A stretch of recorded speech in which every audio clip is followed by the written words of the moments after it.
Talking all things Ole Miss Rebels with our good friend Brad Logan. He's a contributor Inside the Rebels on 24/7 Sports. He's also a podcast host on the Believe in Ole Miss podcast and also a co-host on Red and Blue Crew Pod. He does a little bit of everything. Brad, appreciate you taking the time, my friend. Always a pleasure. And like I mentioned to you off the air, it is a fun time to be an Ole Miss fan, and it's a fun time to talk Ole Miss Rebels, my friend. How are you? It really is, Chris. Thanks for having me on, and congratulations on all of your early success branching out to the SEC. You've got a big fan in me, and so I wish you nothing but the best. It's right now the transfer portal are two words that have been said under Lane Kiffin's tenure over the last couple of years. They being Ole Miss, continue to hit the portal really hard. Just this morning at 6 a.m. Central, Pete Golding tweeted the Shark. Now we've got some thoughts on who we believe that might be. But obviously, they got the tight end transfer out of Virginia Tech yesterday. There are other recruits that are on campus this past weekend, and Oxford is completely snowed in. We're snowed in here about 30 miles south of Oxford. So right now, we're just kind of waiting to see who is going to be the new commit and possibly could be in the 25 class. But we think it possibly is probably going to be another transfer portal. It has been wild. But real quick, Chris, I think sure, recruiting is big in the transfer portal. Recruiting is big for the 25 season.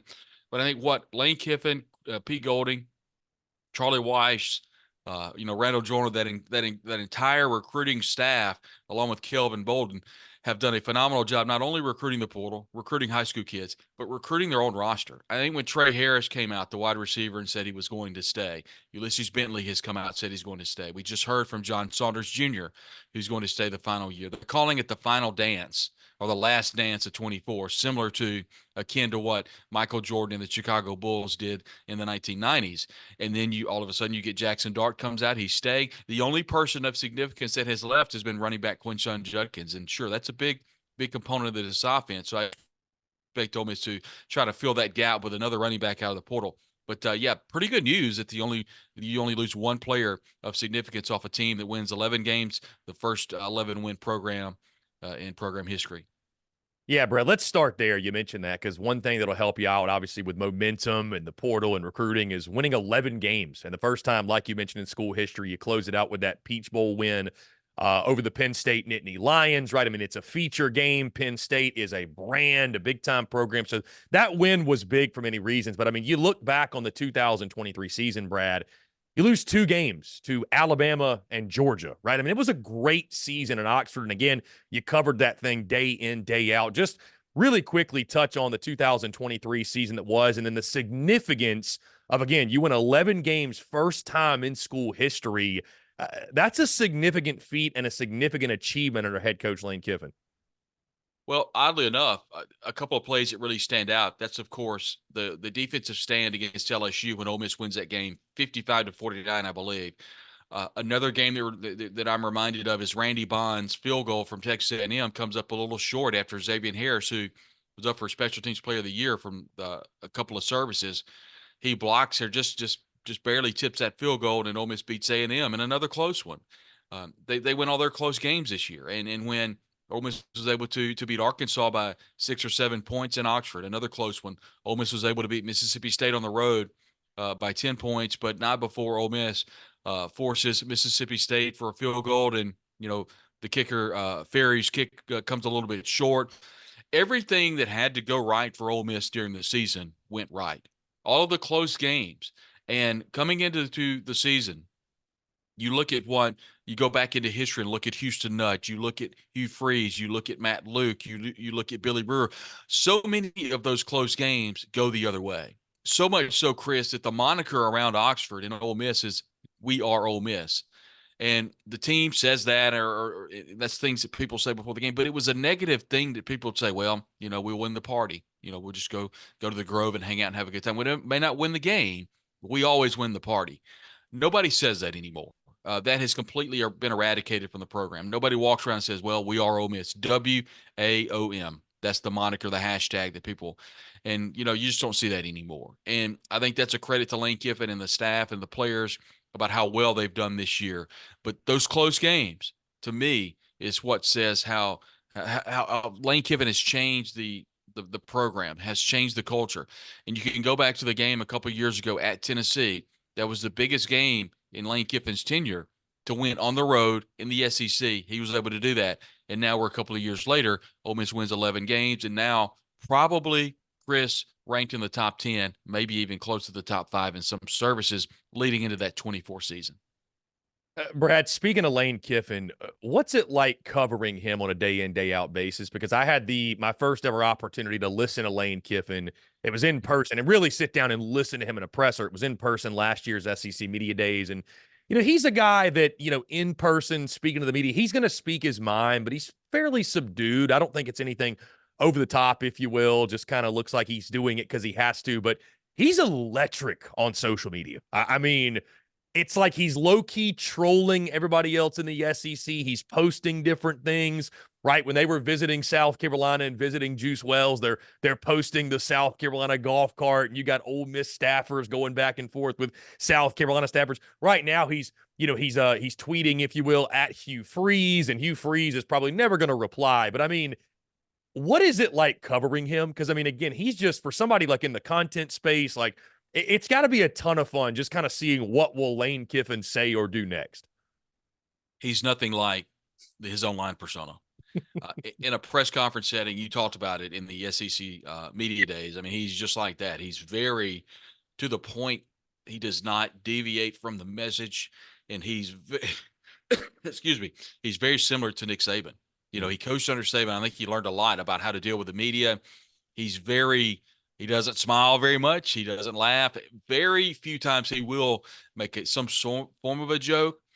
What we saw the post game of the Peach Bowl was the most I've seen him. I asked Caden Prescorn, who had 10 catches and led the team in catches, had a couple of touchdowns, would have had 3 touchdowns if they had not blown the whistle on that offsides of Penn State. And I was like, Caden, man, is there any game planning you guys did? I know you were healthy. It's the first time you've been fully healthy all year, but is there any game planning that you guys did against Penn State? And Lane, what did you take from the job that Prescorn had? I mean, he played great. Andy's coming back next year. That's got to be exciting for you.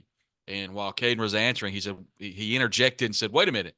You didn't ask him about going pro. Now I've got to throw it to him 10 times. He's got to get 10 catches or he's going to go pro on me, which coming from Lane, that's a lot. I mean, when he interjects anything of substance that's not by the message, that's something we pay attention to. So he is, to answer your question, he's nothing like his online persona, nothing at all. And he's very by the book and does not disclose injuries.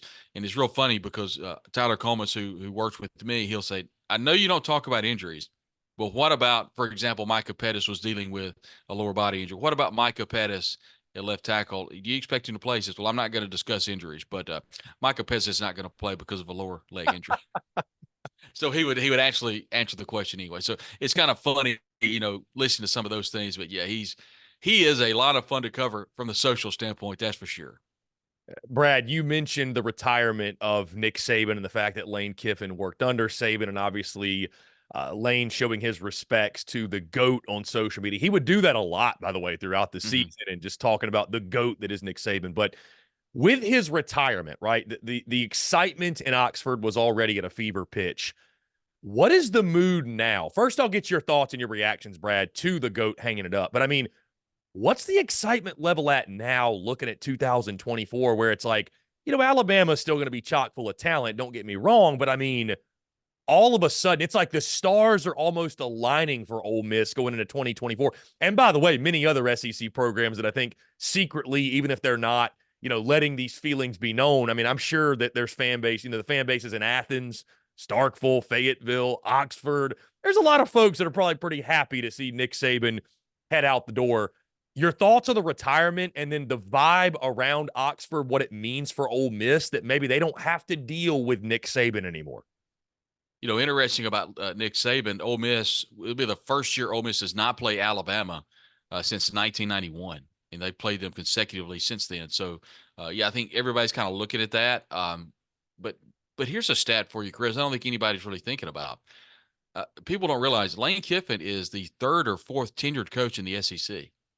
Think about that. Let that sink in for a moment. I mean, other than Kirby Smart, I think there are a couple more ahead of him.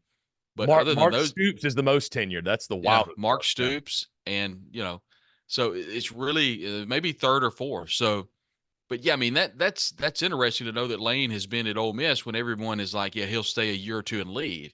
I think now he's kind of settled in and waiting for that perfect job. Now, people were talking about Lane Kiffin in Alabama. I think Lane and Jimmy Sexton and his representation are smart enough to understand you don't want to be the guy that follows Sabin. You want to be the guy that follows the guy that follows Sabin. Because if DeBoer comes in and just not does not do well and goes 10-2 and maybe 9-3, they're like, let's get this guy out of here. It may settle things down a little bit for someone like a Lane Kiffin to come in a couple years down the road. But I've always thought, this is my personal opinion, that is the job that Lane Kiffin has always wanted. I don't know if Greg Byrne and his team wanted Lane Kiffin. I know there was not a lot of overtures one way or the other. His name was never brought up. And as we know now, he is not the coach at Alabama. So the question is if he continues to win at Ole Miss hosts a playoff game, something that they've never done, or obviously it'll be the first year that a team can do that. If they go on the road and they somehow make a national championship or they win a national championship, how does that change the mystique of Lane Kiffin? Is he hot? Is he the hottest commodity on the market? What happens at Alabama at that point? It just feels like that there are only a handful of jobs specifically uh, that pay that Lane Kiffin would jump to in the college ranks. I think the NFL came calling that's another animal. But I do think that Alabama is definitely a job that's always been on his horizon, and probably just not the right timing for Lane Kiffin right now with the team that Ole Miss has coming back in 24. And Brad, you mentioned the fact, and my mistake, that Ole Miss doesn't even play Alabama this year, and I'm still getting used to the fact we don't have East and West divisions, right? We've got Right. just one big conference. So Bama falls off the schedule, which I should have known that because last week we locked in way too early predictions. You look at, let's talk about really quickly, Brad. You look at this 2024 schedule. Again, we talk about stars aligning. There's no such thing as an easy schedule in the SEC, but Right. there is a manageable schedule. And I think Ole Miss has that. I mean, you look at this, you start out the first month of the season, Furman, Middle Tennessee, Wake Forest, Georgia Southern. That's a pretty good way to get things rolling. You know, your first SEC game is the Kentucky Wildcats. That's at home. Your road games are at South Carolina, who went 5-7 last year. At LSU will be tough, right? Anytime you go to Baton Rouge. You welcome Oklahoma to the SEC. You go to Arkansas. We know their problems. You get Georgia at home. You go to Florida. Again, will Billy Napier even be the head coach when Ole Yeah. Miss sees the Gators? And then you close out with Mississippi State at home. I don't really feel like you could have asked for a much more favorable slate for what Ole Miss is trying to accomplish this season. Yeah, I think you just look, and this year, Chris, Ole Miss was favored in every game but two, and it was Alabama and Georgia, and they lost those games. Mhm. Ole Miss will be favored in every game, I think, except Georgia, and maybe depending on what's happening at Oklahoma, we'll see about that. And then on the road at LSU, I think Oklahoma right now would be a push. I think LSU is probably a 3-point favorite at home, and then Georgia would probably be a 6 to 7 point favorite at Oxford. So I think at least Ole Miss is the underdog in 2 games, maybe more, depending on what happens with Florida. Otherwise, they're going to be a favorite in the remainder of their games. So if Ole Miss, goes chalk and goes 10-2, they're in the playoff. If you can start in the top 10 and don't move a lot and stay anywhere from, 11 until 8 and lose 2 games, then you give yourself a shot. And that's the beauty of the college football playoff. You don't have to worry about beating Oklahoma and beating Georgia if you can beat LSU, or vice versa. If you beat LSU on the road, you could give up one to Georgia or to Oklahoma. But the good news is you get Georgia and Oklahoma at home. And Ole Miss has been proven to have a really incredible home atmosphere over the last couple of years. I think they went 7-0 this year at home. So, it's a great opportunity for Ole Miss next year. The schedule, you're right, it aligns really well for this Ole Miss team, and it's a season to where Ole Miss fans have not had this type of excitement in the history of the program. I don't think I'm being hyperbolic by saying that. Anyone that's my age, I'm 47. I don't think anybody in my age category that wasn't around in 1971, 72 for Archie Manning, or prior to that when the team won a national championship in the early 1960s under Johnny Vaught. Unless you're a part of that, there's never been any excitement like this. Brad, let's get back to the transfer portal because, again, Ole Miss has been very, very active. I want to start, though, with the Quinshon Judkins thing. That one, to outsiders at least, was somewhat surprising. We now know, of course, he has committed and I think maybe even enrolled at Ohio State. Jackson Dart goes on his Instagram and posts something, a cryptic post to his story, which was quickly deleted. There was rumors of why it happened and what was going on. Can you fill us in on the Quinshon Judkins situation and just why he felt the need to hit the transfer portal? Well, anytime you cover a program, you hear rumblings of instability at certain issues and that sort of thing. And sure, I mean, we heard there were issues, specifically in the Peach Bowl. I mean, there's video evidence of Jaden Williams looking down at Quinshon Judkins and shaking his finger and not helping him up. I mean, he's not doing that as a joke. There's obviously a reason for that. We see Caleb Williams. I'm sorry. We see Jaden Williams and also other offensive linemen get into it somewhat with Quinshon Judkins during the game because they're having issues with blocking schemes and that sort of thing. So that's evidence that there is something going on there. And then, of course, after Quinshon transfers, there's social media posts. And so just judging by things right in front of our face, there's obviously something there. I cannot verify that there's locker room issues. I cannot verify any of that. All I could do is just follow the breadcrumbs, and the breadcrumbs led me to believe that there was a locker room issue with Quinshon Judkins. So I don't know that Ole Miss is glad that he moved on because let's be honest, he's a phenomenal running back. He's someone that carried Ole Miss in the latter part of the year. He dealt with a rib injury earlier on against Tulane, against Georgia Tech, was not as effective as a running back. But boy, he really turned it on against Texas A&M, against Arkansas, and specifically took the game over against Mississippi State. So I thought he had a great game. I thought he played well in the Peach Bowl as well. So definitely going to be someone that is missed. But I think we'd probably be having our head in the sands if we didn't believe that there was an issue in the locker room. I think at the end of the day, both parties agreed to move on. And I think, Quinshon's moving on to Ohio State. He's going to have every eye in the nation on him. He'll have a great opportunity to get all the Heisman hype that you could imagine. I think the starting running back, Chris, came back, so I think there'll probably be a 1-2 punch there in Columbus for Coach Ryan Day. And yeah, I think both parties worked it out. But from an Ole Miss standpoint, I do think with Ulysses Bentley coming back, who's very talented, he'll be QB1. I'm sorry, running back one.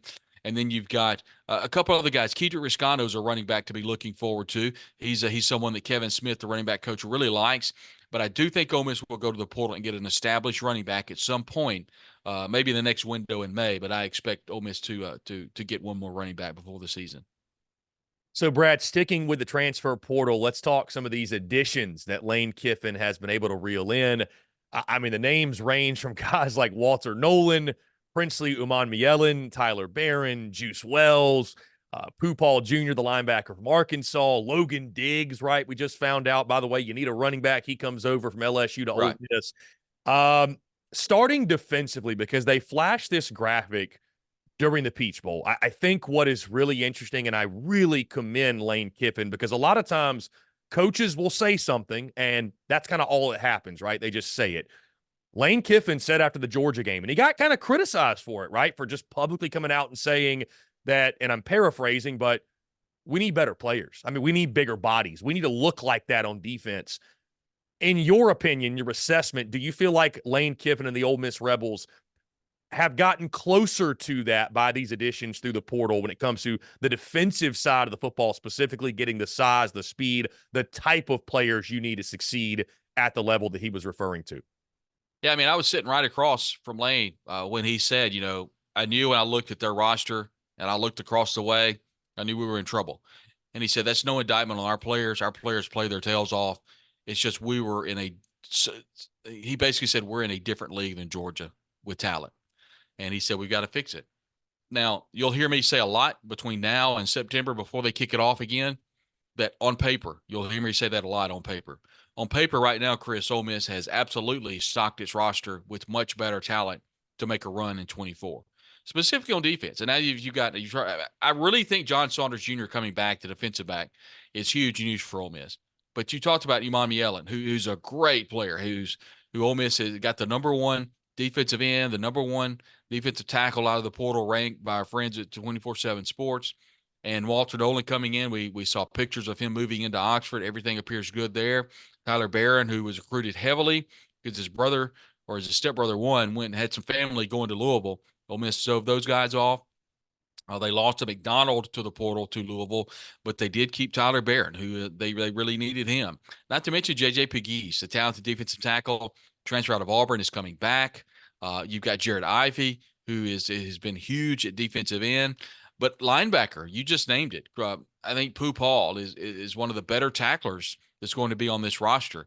You put him alongside Terry Perkins, who was a former five-star at Raleigh High School in Mississippi, who was swimming a little bit last year. He's a true freshman and played pretty good, but when it got kind of to the SEC action and you started game playing against Carson Beck and some of those better quarterbacks in the SEC, he was swimming a little bit, but he's only going to continue to get better. And so I think that says a lot about the staff and about Pete Golding and what he was able to do to really circumvent a defense. And now you throw in those new transfer portal pieces. Ole Miss is going to have one of the better defensive line classes in the SEC. And once again, Chris, defensively, the best collection of talent in the history of Ole Miss football.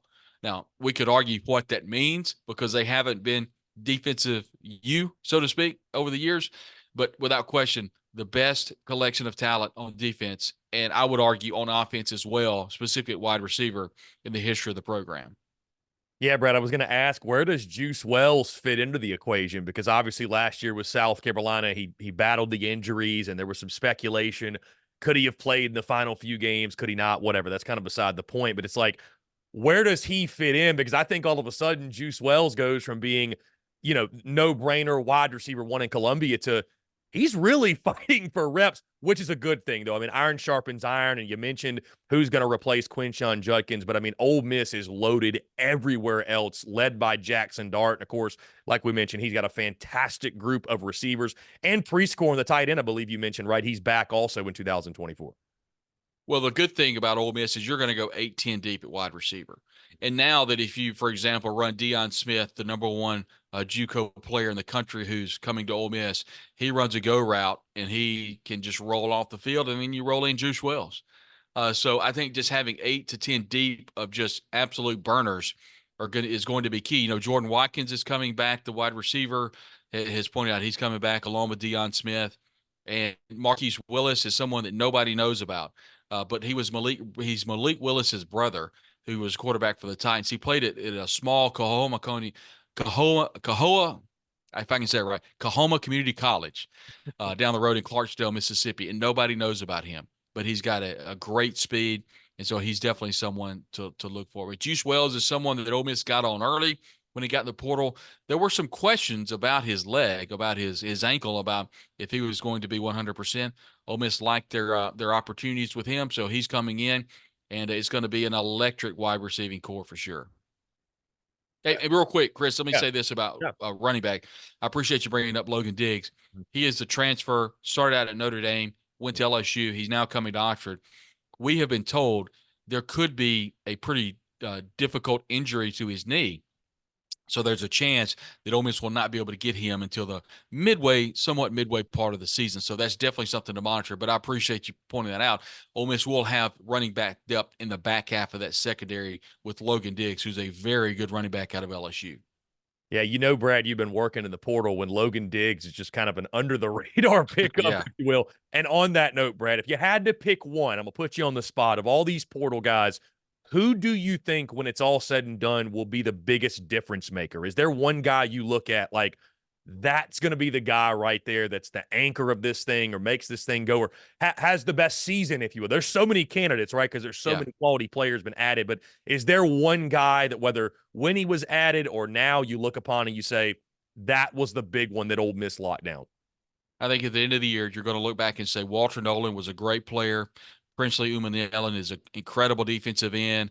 But at the end of the day, I think Pooh Paul is going to be the player that Ole Miss looks back and says, that's the best guy we got, because I think he's going to lead the team in tackles. I think there's a chance he could lead the team in sacks. I think he's a phenomenal linebacker out of Arkansas, and I think he's going to be the player that Ole Miss looks back and says, I sure am glad we got him on our team. Brad, before we get you out of here, let's talk Chris Beard's program. It's been, I feel like, a magical season in Oxford on the hardwood, right? When you look at expectations, and obviously Chris Beard has won everywhere he has been, but thus far, I don't think anybody saw this coming, right? Ole Miss over the weekend, they beat Vandy. They had that nice bounce back win after a really tough First SEC game against Tennessee, who's one of the best teams in the country. They beat Florida by a wide margin. Just your overall impressions and thoughts on what Chris Beard is doing in year one. People on the bench are wearing shirts that say culture. There are different people in student section that have shirts that say culture. Ole Miss, really since 2012, with Andy Kennedy when they won the SEC championship and beat Florida, and then made it somewhat of a run in the SEC, not very far. The furthest Ole Miss has been in the Sweet 16. That was back under Rob Evans back in 1998. So there has been no basketball quote unquote culture, and just giving a shot of enthusiasm into a fan base that absolutely loves its football. Let's be honest, and not also a program that has to compete with baseball, who is a couple years removed from a national championship. But Chris Beard has just come in, completely turned the roster on its head, went to the portal, went to the high school ranks, and now has a collection of talent with a couple of transfers in. Jason Flanagan's son has come in and played very, very well.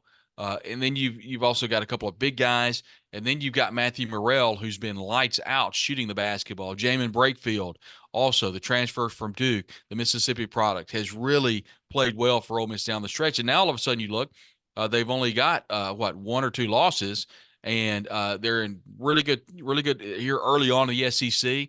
They've got everybody's attention. They had a big win over Vandy the other night. It was a really nice crowd. And I think Ole Miss is a team to watch without question. The key to me is if they can go 10-8 in the conference. I think they're a 8, maybe a 7 seed. 9-9, win a game or two in the SEC tournament. I think they're easily in. But just win a couple of games on the road, win your home games, and that's the key for Ole Miss to make the NCAA tournament. A team that has not made the tournament very much in the program's history. So what Chris Beard has done has been phenomenal to watch in just a short period of time. Brad Logan, one of the best in the business when it comes to covering the Ole Miss Rebels. Brad, we're just nearly a month away from opening day, my friend. Let's get you back on the show to talk all things Ole Miss baseball here in the near future. But, my man, I appreciate you taking the time. It's always a pleasure, and appreciate all your great work. Absolutely. Thanks, and best of luck to you too, Chris.